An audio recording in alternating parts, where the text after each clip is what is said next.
Nossa geração é acostumada com a capa, com o filtro, com a aparência, com o que parece. Mas o nosso Deus é o Deus que conhece profundo, escondido e trevas. Segundo livro dos Reis, capítulo de número 5. O primeiro versículo que eu quero ler está no versículo 1, número 1. Naamã, chefe do exército do rei da Síria, era um grande homem diante do seu senhor e de muito respeito, porque por ele o Senhor dera livramento aos sírios. E era este varão homem valoroso, porém leproso. Ainda agora no capítulo 5, versículo 20 a seguir, por favor. Geazi, moço de Eliseu, homem de Deus, disse: eis que meu senhor impediu a este Sírio Naamã que da sua mão se desse alguma coisa do que trazia. Porém, tão certo como vi o Senhor, que hei de correr atrás dele e tomar dele alguma coisa. E foi Geazi em alcance de Naamã, e Naamã, vendo que corria atrás dele, saltou do carro a encontrá-lo e disse-lhe: vai tudo bem? E ele disse: tudo vai bem. Meu senhor me mandou dizer: eis que agora mesmo vieram a mim 2 jovens dos filhos dos profetas da montanha de Efraim. Dá-lhes, pois, 1 talento de prata e 2 mudas de vestes. E disse Naamã: se servido tomar 2 talentos? E instou e amarrou 2 talentos de prata em 2 sacos com 2 mudas de vestes, e pô-las sobre 2 dos seus moços, os quais os levaram diante dele. E chegando ele à altura, tomou-os das suas mãos e os depositou na casa, despediu aqueles homens e foram-se.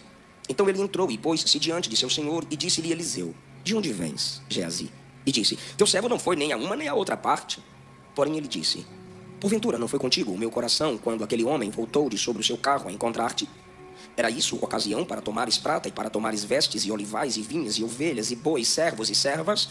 Portanto a lepra de Naamã se pegará a ti e a tua semente para sempre. Então saiu de diante dele leproso, branco como a neve. Misericórdia. O segundo livro dos Reis é uma continuação do primeiro livro dos Reis, cuja intenção é mostrar a história dos reis de Israel. Homens que foram levantados pela soberania e permissão divina para representar na terra a autoridade de Deus. Diante desses homens, Deus levantou profetas para instruí-los, para que eles não se desviassem dos caminhos dos reis que temiam a Deus, que vieram antes deles. Os reis que se submetiam às palavras dos profetas se assemelhavam à autoridade divina diante do povo. O profetismo sofredor em Israel se inicia com Elias e Eliseu. Esses homens enfrentaram oposição por falarem a verdade de Deus àqueles que lhes escutavam. Também, os maiores milagres acontecidos através de profetas foram através desses 2 homens. E agora Eliseu, o sucessor de Elias, representa Deus na terra, providenciando o que era necessário para suprir a necessidade daqueles que confiavam em Deus. E cada necessidade suprida era uma revelação da soberania divina, do cuidado divino, Deus agindo entre o seu povo. A intenção do autor, no capítulo 5, é revelar que o nome de Deus está ultrapassando nações. Para além de Israel, pessoas cujo templo de idolatria tinham seus deuses e ali cultuavam, estão ouvindo falar do verdadeiro Deus que age em Israel no meio do seu povo. O ministério de Eliseu se assemelhava ao ministério itinerante, um homem que não se fixava num ambiente só para exercer o profetismo que a ele foi confiado. Eliseu, considerado um profeta de palácio. O capítulo 5, como eu já disse, que intenta mostrar a soberania de Deus acima de todos os deuses, começa falando sobre um homem, chefe do exército de uma nação pagã, chamado Naamã, e através dele Deus havia dado livramento aos sírios. Homens que não temem a Deus, mas o texto está dizendo quem lhes deu livramento foi o Deus de Israel. Mas isso não está plenamente claro na consciência de Naamã. Deus quer se revelar a Naamã, não apenas através de uma vitória coletiva.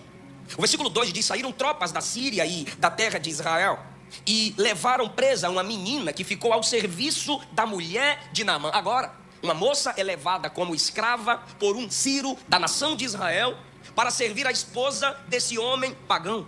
Ela percebe a lepra de seu senhor Naamã e ela busca a esposa de Naamã e diz: quem dera que ele conhecesse o profeta de Israel, que é o profeta Eliseu. Naquele momento a esposa comunica com seu marido e o seu marido Naamã comunica com o rei, e o rei envia cartas ao rei de Israel oferecendo presentes e diz: eu te peço que restaures Naamã da sua lepra. O rei pensa que o rei da Síria está pedindo a ele, mas o rei só queria, através do rei de Israel, ter acesso ao profeta Eliseu. Mas o rei se preocupa porque muitos reis se comportavam com tirania. Por exemplo, Nabucodonosor: sonhei, esqueci o sonho, vocês vão me contar o sonho que sonhei e me dar a interpretação, e se a gente não conseguir, eu mato vocês. Então chega a carta dizendo: restaura Naamã da lepra. O rei pensa consigo mesmo: ele sabe que eu não sou Deus para restaurar Naamã da lepra. Então ele está procurando ocasião contra mim. Eu não curo o cara. Ele diz: já que você não curou Naamã como eu queria, eu vou guerrear contra você. Quando o rei se desespera, não tinha WhatsApp, mas já tinha fofoqueiro. O assunto chegou no Eliseu. E Eliseu disse: para que você rasgou seus presentes? Deixa vir a mim e saberá que há profeta em Israel. Perceba que o texto vai nos levando por esse prisma de que Deus quer se revelar a Naamã para que seja conhecido através daquela autoridade de uma outra nação que o Deus verdadeiro está em Israel. Naamã veio com sua comitiva e parou na porta da casa do profeta. Quando ele para na porta da casa do profeta com toda a pompa e autoridade, chega a notícia do profeta de que o chefe do exército do rei da Síria está na porta do profeta. Eliseu manda um recado, fala para ele mergulhar 7 vezes no Jordão e ele ficará purificado.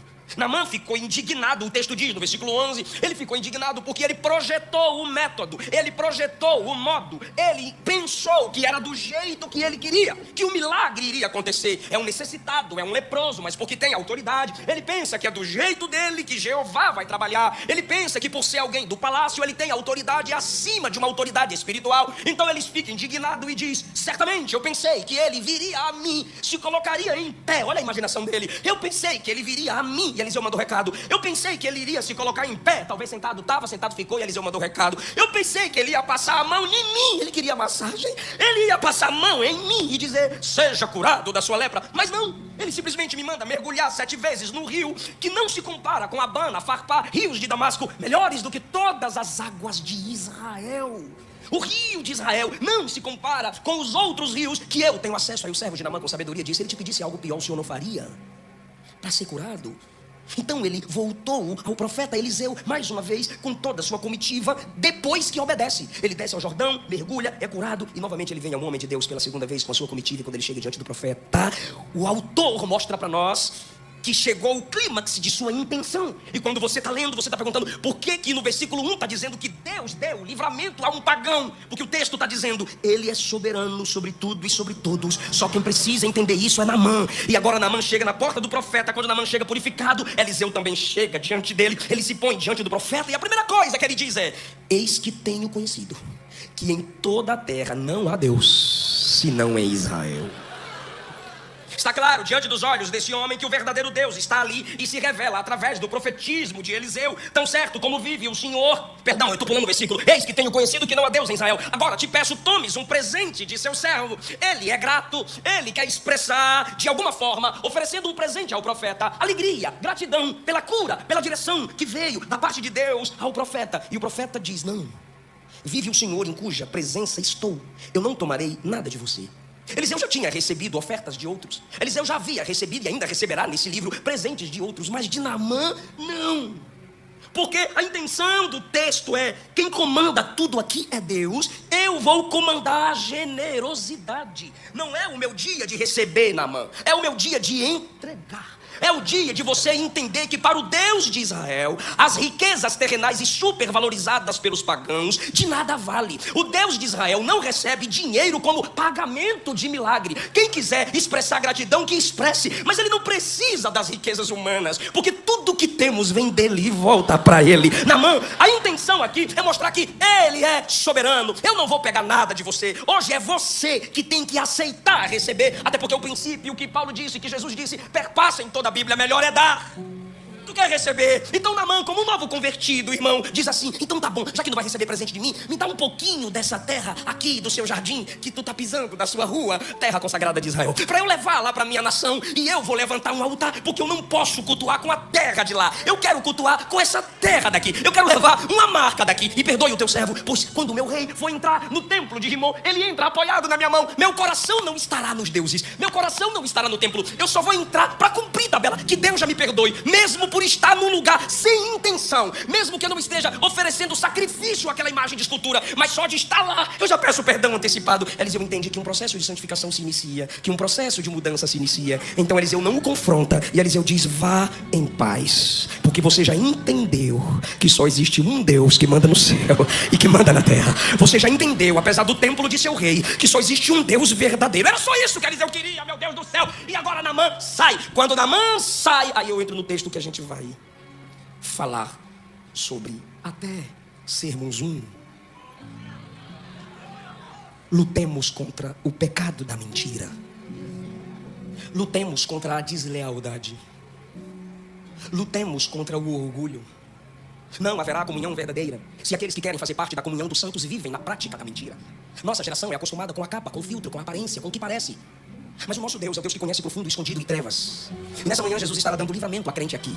Jesus estará operando libertação no interior de jovens, adolescentes e famílias. Porque a mentira não vai destruir seu ministério, não vai destruir sua igreja, não vai destruir a comunhão do seu lar. Você acredita que é manhã de transformação, libertação e livramento, irmão? Isso quebra esse projeto de luta de até sermos um. Quando Naamã oferece o presente a Eliseu, e Eliseu rejeita. Quando Naamã oferece prata, mudas de vestes, e Eliseu rejeita, pois ele é o representante do comando da soberania divina, que naquele dia só Deus dá. Alguém está de olho nas riquezas de Naamã. Alguém não se empolga com a cura do homem. Alguém não se alegra com a purificação da pele de Naamã. Geazi não se empolga com as palavras de Naamã, reconhecendo que o verdadeiro Deus está em Israel. Não, ele só olha a riqueza que está na mão do homem que está tendo inicialmente um conhecimento sobre Deus, e ele peca. E o primeiro momento em que vemos o seu pecado está no versículo 20. Ele se acha mais sábio do que o seu senhor Eliseu. Geazi se acha mais inteligente do que o seu líder, diz o versículo 20. E Geazi, moço de Eliseu, disse: eis que meu senhor impediu a este Ciro Naamã que da sua mão se desse alguma coisa do que trouxe. Agora ele usa o nome de Deus. Tão certo como vive o senhor, eu vou correr atrás dele e vou tomar dele alguma coisa. Entenda que ao se comparar, ele se sente superior ao seu líder, e nessa comparação e sentimento de superioridade se tem soberba, mentira, deslealdade e soberba andam de mãos dadas. Paulo disse em 1 Timóteo 3,6 que nós, ao consagrarmos ou separarmos pessoas para servirem no ministério, devemos ter cuidado com aqueles que são novatos na fé. Por quê, Paulo? Para que eles não fiquem orgulhosos e caiam na condenação do diabo, que pelo orgulho caiu. Então entenda, queridos, o orgulho leva à queda, o orgulho leva-nos à comparação, e no orgulho, na soberba e na comparação, mentimos, construímos mentiras, ideias mentirosas em nossa mente para parecer ser o que não somos, para parecer ter o que não temos. Na lista de Deus, em Provérbios 6, que Deus odeia, a partir do versículo 16, a maior ênfase está naquele que semeia desentendimento entre os irmãos. A Bíblia chama isso de detestável, e é o que Geazi vai fazer agora, entre as palavras de Eliseu, com o coração de Naamã, se achando mais sábio do que o seu senhor. Era para o seu senhor ter recebido na mente dele, mas não recebeu. Então eu vou lá e recebo, eu vou lá e pego, eu vou lá e tomo. Porque na comparação entre Geazi e Eliseu, a intenção de Eliseu foi falha, a atitude de Eliseu foi pífia. Bom mesmo é Geazi, que vai atrás de Naamã para receber de Naamã aquilo que Eliseu havia rejeitado. O que Naamã reservou para Eliseu, ele pensa que ele vai conquistar através da mentira. A segunda lição que temos a partir do versículo 20 é que relacionamento com quem tem experiência com Deus não nos faz escapar facilmente das nossas mentiras, dos nossos enganos. Tem gente que consegue andar com gente de verdade, tem gente que consegue andar com gente pura, usando máscaras. Não entende que é necessário abrir a sua alma, vomitar o pus do pecado que está na alma, para chegar onde Eliseu chegou. Mas ele pensa que para chegar onde Eliseu chegou, que para conquistar o que Eliseu tem conquistado, a mentira consegue me ajudar. Perceba a diferença entre os servos de Naamã e o único servo de Eliseu. Os servos de Naamã disseram a ele: olha, o conselho que o profeta te deu é muito bom, escute o profeta e tu serás purificado. O santo profeta de Deus tem um servo, e esse é vil, mentiroso e desobediente. Os servos de Naamã, que ouviram falar de Eliseu à distância, honram Eliseu à distância. O servo de Eliseu, que estava sempre andando com Eliseu, vai para a rua, se distancia de Eliseu, chega perto de Naamã e diz assim: o meu senhor está precisando de ajuda para 2 profetas, filhos dos profetas, que chegaram da montanha de Efraim. Me mandou buscar ajuda para eles. Ele está destruindo a primeira palavra do profeta Eliseu. Quantas vezes somos assim, cercados por pessoas mentirosas, cercados por pessoas enganosas, e não por culpa nossa, porque coração de líder, coração de pastor, sempre está acreditando em quem não presta. Aqui a gente chega num ambiente de graça. A mentira é um desprezo ao ambiente da graça. Sim, Geazi vivia num ambiente de graça. Ele viu milagres acontecendo, ele viu coisas extraordinárias acontecendo, mas não é o ambiente que nos muda, não é o ambiente que nos molda, se nós não entendermos que antes de nascer na igreja, tem que nascer do Pai.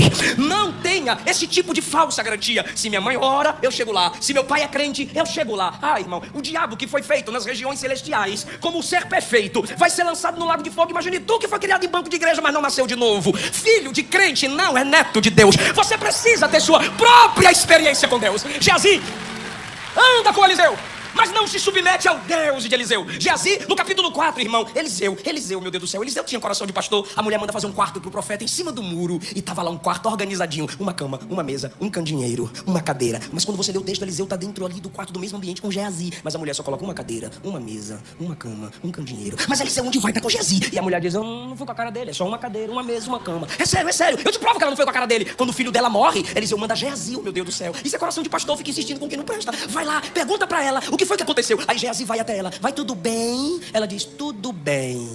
Mas quando ela chega diante do profeta, como é que tá? Ih, ela chora, ela detalha, ela briga, ela fala tudo diante de Eliseu, porque ela não abre sua alma para quem ela não confia. E mulher, irmão, vê as coisas mais do que a gente. Mas Eliseu continua insistindo em Geazi. O que é isso? Graça. A graça de Deus estava se manifestando e Geazi não estava aproveitando. O Espírito Santo está dizendo aqui, não sei qual é a mensagem que você está ouvindo agora, mas você está num ambiente de graça. Isso não é aprovação ao seu pecado, isso é oportunidade para mudança. Confessa, deixa e alcançará misericórdia. Geazi está num ambiente de graça, mas ele mancha o ambiente da graça com mentira. Ele mancha o ambiente da graça com deslealdade, porque quando você mente, você está desprezando a verdadeira graça, você está desprezando a palavra da verdade, você está desprezando o Cristo que disse eu sou a verdade, você está desprezando o Espírito da verdade. E quando ele vai atrás de Naamã, atrás de grana, atrás de dinheiro, quando ele vai atrás, Naamã desce do carro e pergunta, vai tudo bem? Vai.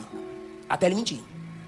Porque quando Naamã pergunta, vai tudo bem? Ele responde, tudo bem. Vai tudo bem, até você se valer da mentira para se proteger. Vai tudo bem, até você se valer da mentira para tentar fazer seu ministério crescer. Vai tudo bem, até você se valer da mentira para querer se mostrar superior aos outros. Estava tudo bem no jardim, até Eva acreditar na mentira da serpente. Estava tudo bem com a igreja primitiva. Capítulo 1, Jesus assunto aos céus. Capítulo 2, o Espírito Santo enchendo a igreja. Capítulo 3, Pedro e João, que parece que não se gostavam muito, subindo junto ao templo para orar, que bonitinho. Capítulo 4, o Espírito descendo, enchendo os crentes e tudo, e prenderam Pedro e João por pregar. O Espírito Santo encheu os crentes e tudo foi pregar no meio da rua. Estava tudo bem, até chegar ao capítulo 5, Ananias e Safira mentirem. Aí começa a confusão, irmão. No capítulo 5 é mentira, no capítulo 6 briga por causa de comida, crente briga por causa de cada coisa, os crentes brigando por causa de comida no capítulo 6, e aí Estevão, meu Deus do céu, apedrejado, e veio Paulo, e aí daqui pra frente, porque tá tudo bem, até um instrumento de Satanás, chamado mentira, ou até mentiroso, começaram a ter voz. Tá tudo bem, até quem não busca a verdade do evangelho para arrancar suas máscaras e entender que Deus é Deus de luz, começa a crescer e pensando que nunca cairá. Eu não sou bobo. Aí vindo pra cá eu falei, deixa eu ver o que pastor Silas já pregou sobre mentira, e coloquei no YouTube, pastor Silas Malafaia pregando sobre mentira. Aí tem um shorts que ele fala bem assim: alguém pode mentir muito tempo, mas não mentirá para sempre. Pode mentir para muitos, mas não mentirá para todos. Então vou repetir a palavra do profeta da casa. Você pode mentir por muito tempo, mas não vai mentir para sempre. Você pode enganar a muitos, mas você não vai enganar a todos. E a palavra de autoridade de Deus aqui nesse ambiente é: tem muita gente com cara de Moisés, mas o coração é de Coré, Abirão e Datã. Tem muita gente com cara de Abel, mas o coração é de Caim. Tem muita gente com cara de ovelha, mas o coração é de lobo. Eu vou aprofundar. Tem gente que a cara é de anjo, mas o coração é de demônio. A máscara cai se você não confessar, a máscara cai se você não cair de joelhos hoje e dizer: liberta-me, transforma-me, eu quero ser o seu representante na terra. Você vai destruir a unidade da igreja, você vai gerar contenda na família, você vai tirar a paz do culto, você vai fracassar a equipe de louvor se você continuar na mentira. Você não ama a Deus, você não ama a Bíblia, você ama a si mesmo, a seu próprio ego. Egocêntrico. Se humilha hoje, se arrepende hoje, se humilha hoje. Eu estou sentindo Jesus nessa palavra. Se arrepende hoje, é melhor descer do que cair. E Jesus não tem problema algum em te envergonhar, porque você não tem vergonha em envergonhar Jesus, você não tem vergonha de envergonhar o Evangelho, você não tem problema em envergonhar a igreja de Jesus. Por que ele vai ter vergonha ou temor de expor você? Se você se humilhar, ele não te derruba. Mas se você não se humilhar, a máscara cai quando você menos imagina. Olha a nossa mente. Naamã veio 2 servos da montanha de Efraim. Mentira. Lá na casa do profeta Eliseu. Mentira. E Eliseu falou que eles estão precisando de prata e vestes. Mentira. Tem um meme de uma menina que a professora mandou uma carta falando dela, aí a mãe vai lendo: mentira. Então essa menina tinha que estar lá junto com Geazi.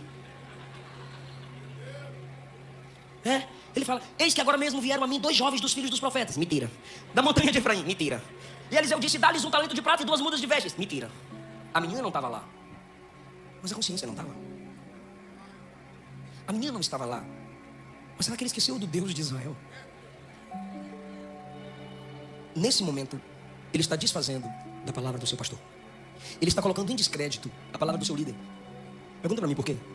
Porque a palavra do líder foi essa: diante do Deus em cuja presença estou, não vou pegar nada. Quem comanda a generosidade aqui hoje sou eu. Naamã está com isso na mente e vai para casa.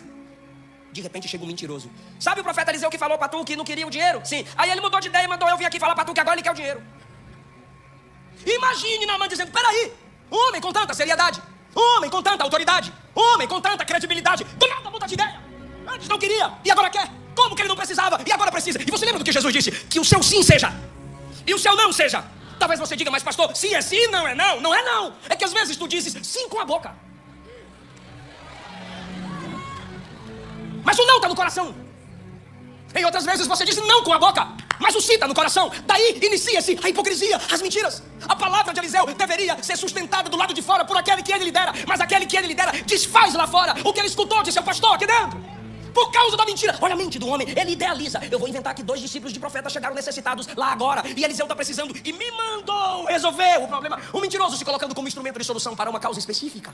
O mentiroso dizendo: se eu não resolver, os 2 discípulos do profeta Eliseu passam fome. Se eu não resolver, os 2 discípulos vão ficar sem vestes para voltar para a montanha de Efraim. Então eu resolvo. Tem muita gente assim. É mentiroso, mas quer ser profeta. É mentiroso, mas quer ser pastor. É mentiroso, mas quer ser líder. E como não tem credibilidade, tem que usar o nome de alguém para ver se alguém lhe escuta. Porque ele não chega lá e diz assim: ó, é o seguinte, o profeta lá falou para tu que não precisava, mas eu acho que ele precisa. É que ele tem muito temor, ele é muito ético. E eu poderia levar, se o senhor quiser entregar na minha mão, eu levo alguma coisinha para eu dar um presente para ele. Ó, a gente tem uma escola de profetas, que o pastor Eliseu cuida da escola de profeta. Tá crescendo muito. Esses dias a gente foi arrancar uma árvore, e aí o machado caiu na água. Pensa num confuseiro, seu Naamã. E a gente teve que pedir emprestado. Então a gente precisa de dinheiro. Se o senhor quiser deixar uma ofertinha, deixa, vaza, entrega aí, passa para. Ele não recebe, mas eu cuido dele. Ou ele poderia simplesmente dizer: o meu senhor não quis, mas eu tô precisando. O meu senhor não tá precisando, mas eu tô. O senhor poderia me auxiliar. Fui eu que dei o recado para ele, que o senhor tava lá na porta, todo leproso fedorento. Aí ele mandou eu falar pro senhor: fui eu, ó, eu tava lá junto com tu, eu te ajudei. Ajuda eu. Meu Deus do céu, sinceridade, humildade, verdade. Mas como ele não tem credibilidade, como ele não tem história, ele tem que usar o nome de alguém na mentira. Ele tem que usar o nome de alguém para ver se sua palavra é ouvida. Eliseu. Viva de tal forma ao ponto de não precisar se valer do nome do outro para que sua palavra tenha credibilidade. Se esforce de tal modo para que as pessoas te vejam com sim, não. Não simplesmente diz: tá bom, eu não vou dar uma peça só não, eu vou dar 2. Eu não vou dar uma peça de prata, eu vou dar 2. Pega os meus servos e eles vão levar tudo que você precisar. E os 2 servos agora vão acompanhando Geazi. Ele acabou de dizer o que Eliseu não disse. E ele recebe ouro, prata, e vestes de um novo convertido, quando a liderança disse: não é o momento. E agora, irmão, ele volta para diante do profeta como se estivesse tudo bem. Ele volta para diante do profeta como se nada tivesse acontecido. Mas ele acabou de envergonhar o ministério do profeta. Ele acabou de expor Eliseu no meio da rua como um mentiroso, alguém que voltou atrás da sua palavra sem nenhum tipo de arrependimento. Quando ele volta, Eliseu olha para ele e pergunta: aqui é a última chance que ele tem para se arrepender. E eu tenho plena certeza do que Deus me deu para pregar aqui nessa manhã. Talvez nesta manhã seja a última oportunidade que Deus está te dando. Ele é onisciente. Que essa palavra pese no seu coração como pesou no meu. Pesou tanto no meu que eu disse: eu vou pregar para pesar no coração dos outros também, que eu não vou ficar sofrendo sozinho, porque a palavra nos confronta. Olha isso. De onde você vem? É mais do que uma informação de um ponto geográfico. De onde você vem? Conta seus passos. Fale o processo de sua caminhada. Ele está tendo a chance de rasgar a alma. Ele está tendo a chance de falar tudo. Mas não, quando o profeta pergunta: de onde vens? Ele está tão seguro que vai continuar enganando, porque tu pode mentir. Agora você vai continuar enganando, é outra história. A questão é que agora ele não está diante de Naamã. Pastor Elcio, cheguei. Pastor Silas, ele não está diante de Naamã. Ele está diante do profeta. Teu servo não foi a nenhuma nem a outra parte. Para quê? O espelho está escancarado diante de ti, Naamã. Geazi.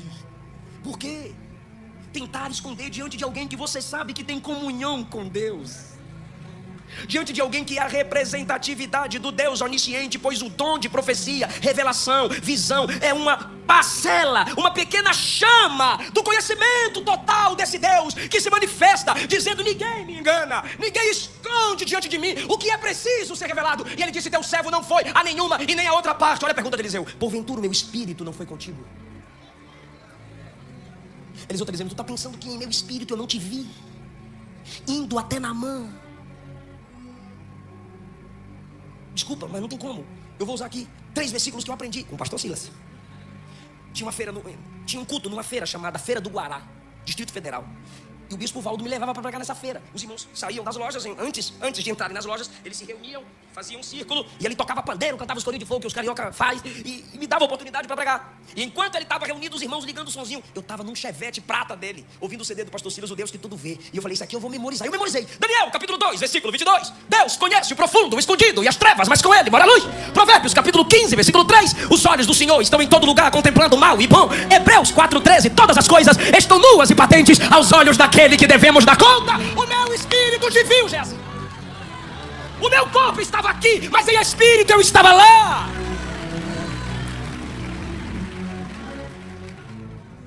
Aleluia. Aleluia. Não tema homem mais do que Deus. Mamãe não viu, papai não viu, marido não viu, esposa não viu, pastor não viu, mas Ele vê. Ele sabe de todas as coisas. E Ele te amou tanto que Ele te preservou até hoje. Mas Ele está perguntando: até quando? Até quando? Até quando? Meu espírito te viu. Olha a pergunta de Eliseu. Era essa a ocasião para tomares as riquezas? Era esta a ocasião? Em outra sim. Todo obreiro é digno do seu salário, Geazi. O pastor é digno de duplo honorário, Geazi. Aquele que é instruído na palavra reparte de todos os seus bens com aquele que lhe instrui, Geazi. Se nós plantamos bens espirituais, custa o quê? Colher desses bens materiais, Geazi. Mas esta não era a ocasião, Geazi. Você não discerniu o tempo, Geazi. Você não deixou Deus comandar a generosidade, Geazi. Não era o dia de tomar, Geazi. Era o dia só de entregar. Ele ainda iria aprender, Geazi. Nós administramos a escola de profetas. Era só você convidar um cara para vir numa aula na escola de profeta e eu ensinaria para ele o princípio de honra, Geazi. Mas você quis se valer da mentira, do engano, do engodo, da deslealdade, da comparação, da soberba, tudo que é satânico, Geazi, para enriquecer. Sem minha autorização. Agora tem uma palavra que Eliseu usa, que não está lá nos presentes que ele recebe. Está aqui, ó. Era essa a ocasião para tomares prata, vestes, olivais, vinhas, ovelhas, bois, servos e servas. Como assim? Ele só recebeu prata e vestes. Por que Eliseu acrescenta tudo isso? Primeiro, Deus está revelando para Eliseu a intenção no coração de Geazi. O que ele vai fazer com a oferta que recebeu de Naamã. Com o que você recebeu lá, você está projetando enriquecer, prosperar, que não tem nada de errado nisso. Mas o método, o modo, a ocasião, foi tudo errado. E para que uma pessoa quer ovelhas, olivais, vinhas, bois, servos e servas? Se Eliseu é uma pessoa, Eliseu tem um servo. Se ele quer servos e servas, é porque ele tem família. E está no texto que ele pegou a riqueza e levou para sua casa. Então talvez ele tenha dito: o futuro da minha família está garantido. Se você de fato ama a sua casa, se você de fato ama o seu lar, respeite a autoridade espiritual. Aguarde o tempo certo para o seu desenvolvimento ministerial. Fuja da soberba, da comparação, e não viva na mentira.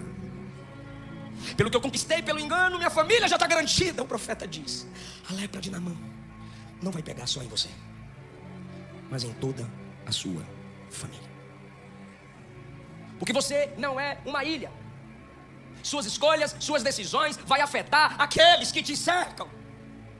Nunca que a mentira preservará a paz, a comunhão e a unidade no lar. Mas eu preciso encerrar na nova aliança. Eu preciso encerrar Efésios capítulo 4 fazendo uma pergunta a quem me escuta. Tudo bem, enquanto eu estou pregando contra a mentira, você está dizendo: é verdade, fala a Deus, eita glória, manto, mistério, fogo, assim que eu gosto. Então você não suporta a mentira. É, pastor, não suporto. E se alguém cumprir Efésios 4:25 para você, deixai a mentira e falai a verdade. Porque uma coisa é alguém dizer assim: eu vou deixar a mentira. Que bom, deixa a mentira. Outra coisa é a pessoa falar assim: tá, mas eu preciso falar a verdade. Você lutaria por isso aqui? Até porque você quer perdão para suas mentiras. Eu também quero para as minhas. Mas você seria capaz de praticar o versículo 31 ao saber a verdade? Toda amargura, ira, cólera, gritaria, blasfêmias e malícia seja tirada. Se alguém deixa a mentira e fala a verdade, como ficará seu coração? Amargurado? Como serão suas palavras? Irascíveis? Coléricas? Como serão suas palavras? Com gritarias? Com blasfêmias? Aí Paulo conclui no 32: antes, sede uns para com os outros benignos, misericordiosos, perdoando-vos uns aos outros. Essa graça vai alcançar a sua casa, sua família, seu ministério. Mas assim como Cristo é a prova do perdão do Pai para os seus pecados, você também deve buscar graça em Deus para perdoar aqueles que a você vão confessar mentiras. E o primeiro passo para a mudança dele, para a mudança dela, é a confissão. Geazi acaba a história se retirando da presença de Eliseu. porque ele teve a chance de se humilhar, confessar, cair de joelhos e abrir mão da mentira, mas ele rejeitou a oportunidade. Você ainda está na presença de Deus. Eliseu deixou Geazi sair com a lepra que de Naamã passou para ele. O mesmo juízo que estava lá passou para ele. Eliseu deixou Geazi se retirar, mas Jesus não desistiu de você. A palavra do pastor aqui é: congregue. E a palavra de Cristo para você é: eu te atraí, eu te amei, eu te trouxe aqui nessa manhã. A história de Geazi nos mostra que o maior perigo de uma mentira não é apenas ser descoberta, mas sim o que nós perdemos para manter a aparência. Ele ganhou prata, roupas, mas perdeu a saúde, a paz e o seu propósito. No mundo de hoje, onde é tão fácil usar filtros e criar vidas perfeitas de mentira nas redes sociais, a verdade continua sendo a nossa maior riqueza e o nosso escudo. Não troque sua paz por uma vantagem temporária. Se essa mensagem falou com você, deixe nos comentários aqui embaixo e compartilhe com alguém que precisa ouvir isso hoje. Nos vemos no próximo vídeo. Deus te abençoe, em nome de Jesus.